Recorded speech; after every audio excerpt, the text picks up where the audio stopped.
governo federal vem promovendo ataques sistemáticos aos direitos, benefícios e conquistas do povo brasileiro.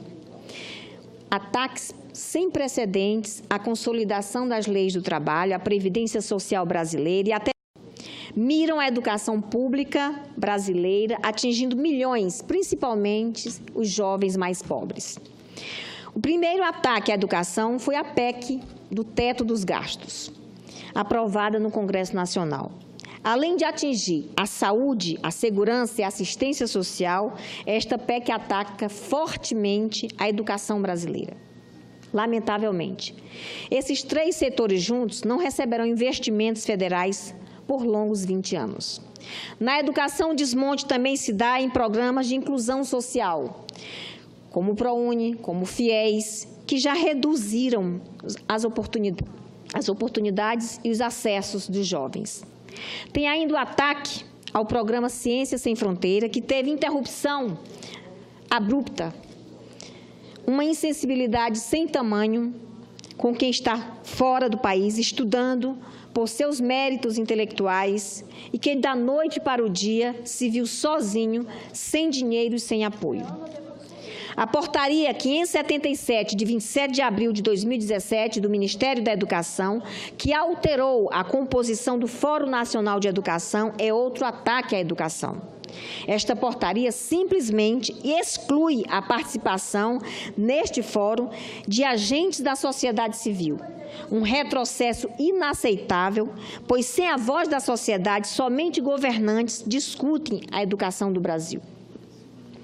Aprovado democraticamente na Conferência Nacional de Educação realizada em 2010, o Fundo Nacional de Educação foi instituído por lei no nosso importante Plano Nacional de Educação para garantir a interlocução entre a sociedade civil e o Estado. Outro ataque à educação se traduz nos vetos presidenciais às prioridades do PNR, no cumprimento das metas no âmbito da Lei Orçamentária de 2018.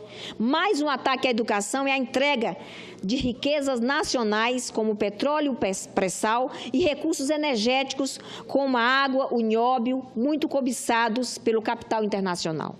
Sufocamento do ensino superior, com um corte drástico no orçamento das verbas para as universidades e para os institutos federais, instituições que vinham se expandindo pelo país e abrindo portas para jovens de baixa renda.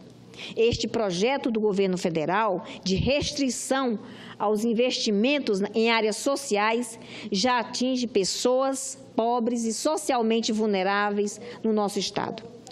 Falo, senhores, de uma unidade da federação, que é o meu estado, Roraima, que é carente de fontes de recursos próprios, que depende de verbas federais e que sofrem com problemas estruturais, como a falta do fornecimento de energia elétrica segura e confiável.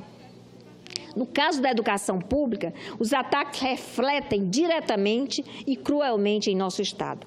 Especialmente a população jovem, que viu da noite para o dia os ataques na educação darem sinais de fechamento de portas à entrada de um futuro promissor. Roraima deu um salto na educação a partir da criação, em 2003, do Programa de Expansão voltado a ampliar a rede de acesso ao ensino superior e a formar recursos humanos para a pesquisa e o desenvolvimento científico e tecnológico do país. Desde então, foram criadas no interior do nosso país muitas universidades federais e campi em todas as regiões, aumentando em mais de 50% o número de vagas e de cursos. Uma expansão, senhoras senadoras, que mudou a condição da região, de regiões importantes em nosso Estado.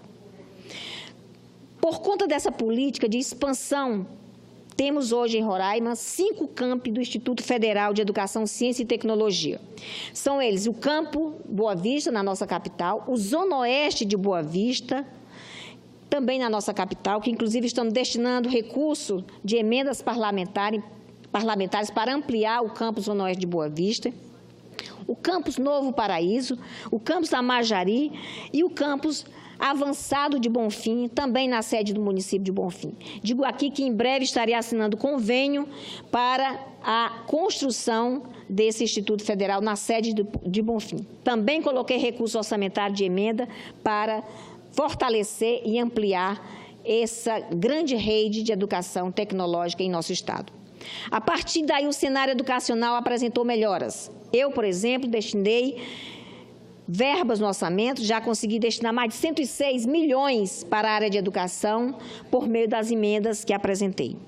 Parte desses recursos foi usado na construção do campus do Instituto Federal em Amajari e Bonfim, na aquisição de equipamentos para os laboratórios dos institutos e da Universidade Federal do nosso Estado, na reforma e modernização da infraestrutura da UFRR e na expansão da rede federal de educação profissional. Outra parte dos recursos foi usada na construção de creches e das escolas em comunidades carentes, tanto no interior como na nossa capital. Mas o resultado desse projeto de restrição orçamentária desmantelou tudo. Já estamos vendo em todo o país. É o aumento do desemprego e das desigualdades sociais e econômicas. É a ausência cada vez maior do Estado em regiões carentes, o que, consequentemente, submeterá milhões de brasileiros e brasileiras à condição de penúria. A cantilena do grupo que, mesmo denunciado por corrupção, desmonta o Estado brasileiro é sempre a mesma. É preciso restringir o orçamento. Porém, essa restrição orçamentária só alcança áreas essenciais, atingindo sem dó nem piedade milhões de pessoas pobres e vulneráveis do nosso país. Vale repetir sempre que o eleitorado brasileiro não votou nesse projeto que aumenta o sofrimento do povo brasileiro e amplia as desigualdades sociais, econômicas e políticas. Senhora Presidenta, senadora Rose de Freitas, quero lembrar aqui também que no último dia 14 de setembro, 16 entidades representativas dos indígenas roraimenses foram consultados sobre o zoneamento econômico e ecológico do nosso Estado.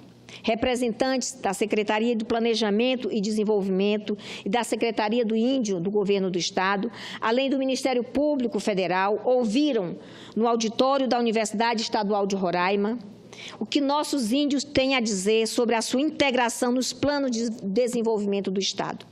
É preciso lembrar que o zoneamento econômico e ecológico de Roraima se arrasta desde 1999, com diversas idas e vindas que culminaram com sua rejeição em 2002 por não se adequar ao zoneamento nacional.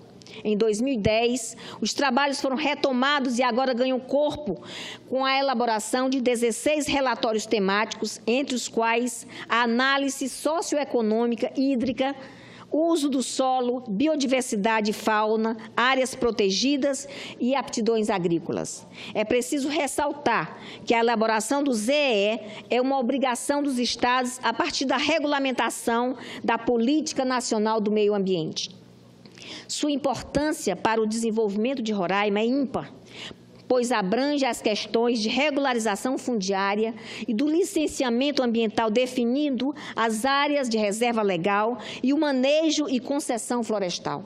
O grande objetivo da realização e implantação do zoneamento econômico e ecológico é possibilitar a gestão sustentável dos recursos naturais do Estado, estabelecendo regras do uso do território de acordo com a identificação de potencialidades e vulnerabilidades.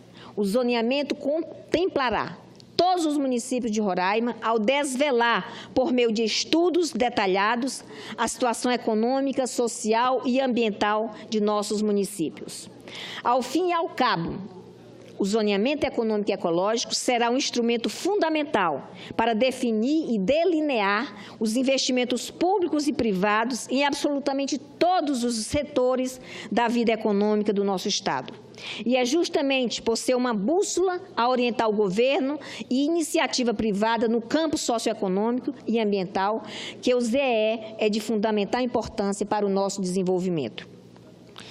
E por afetar a vida, das pessoas, se faz necessário que essas mesmas pessoas sejam ouvidas e consultadas por meio de suas entidades representativas antes da efetiva aprovação e implantação do zoneamento.